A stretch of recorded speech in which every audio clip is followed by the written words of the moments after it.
How's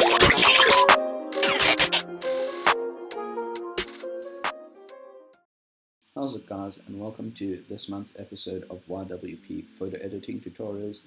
Today I'm going to be showing you how to do a cold dramatic edit focusing on the subject's eyes. Now, I know lots of you might not like edits like these because obviously it's not very natural, but for those of you who do and are interested in knowing how to do it yourself, then this episode's for you. This is the raw file I'm going to be working with. So let's start. First thing I'm going to do is I'm going to crop it. I have some preset crops that I like to use, but you just want to crop it so that the subject, in this case it's a beautiful young male leopard, is looking into negative space on the other side of the frame. It's rule of thirds, but it's not really in thirds, if you know what I mean. In this case it's more halves, but it still works. Next I'm going to, and I'll do this for all my cold edits.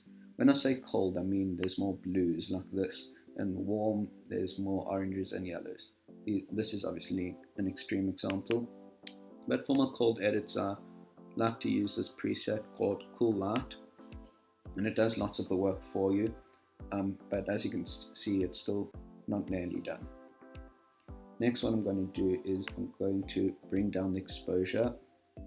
And at the moment it looks much too dark, but you just need to trust the process. I'm also going to bring up contrast a bit, and I'm going to bring down saturation a bit more than it already is, and you'll see why now. Okay, in the next step I'm going to create a linear gradient, and this is going to create the effect that the sun shining on the face of the subject. I'll show you what I mean now. I want it to be coming from the top left because the subject's looking into the left, and it's going to look like the sun is shining on the subject. So I'm going to bring up exposure, temp, and I'm going to bring down dehaze because it just makes that nice hazy dreamy look. So I'm going to come in from the top left and drag it down onto the subject. So you can see it's giving it that hazy look, and it's brightened it a bit, and it's also made it a bit warmer.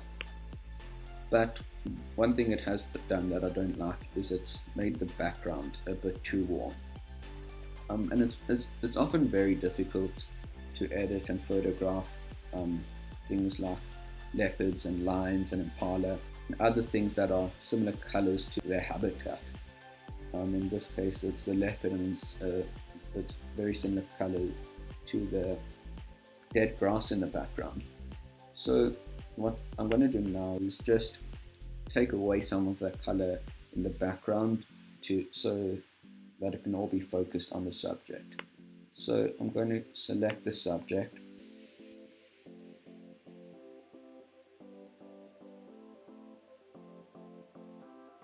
then I'm going to invert it. So it hasn't done such a great job here, it's missed out some there and all around it. This really doesn't work well if you have a busy background. In this case it's not too bad though, so it should work.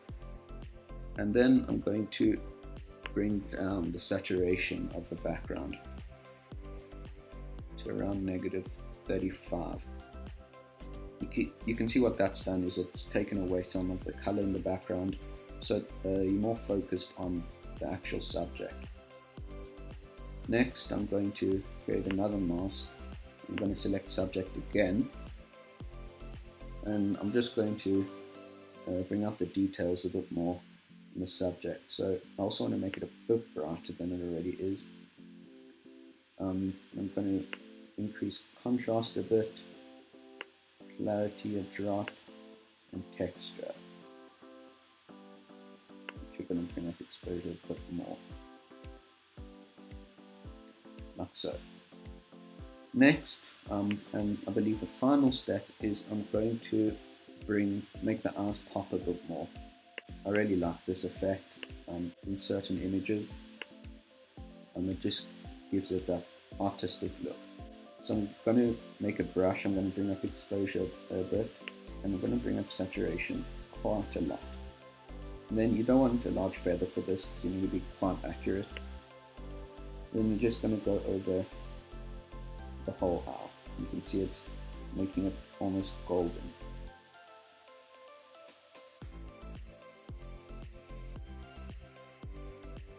You can see it's increased the saturation and the exposure of the eye. There you can see the difference between the two. See, it makes quite a big difference. Now I'm going to do the other eye.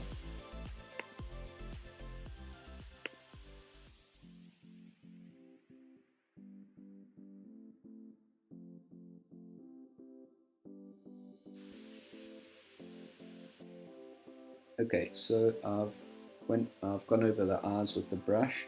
You can see the difference it's made. I thought I would be done after this, but I'm still not 100% happy with this edit. I think it's still a bit too dark, and I would like to make it a bit more hazy in this section here. So I'm just going to make one more linear gradient. I'm going to bring up the exposure a bit, bring down dehaze a bit, come from this side, and then just do the same thing I did earlier, like that. So you can see the difference that's made. And now I think I'm done. So thanks guys so much for watching.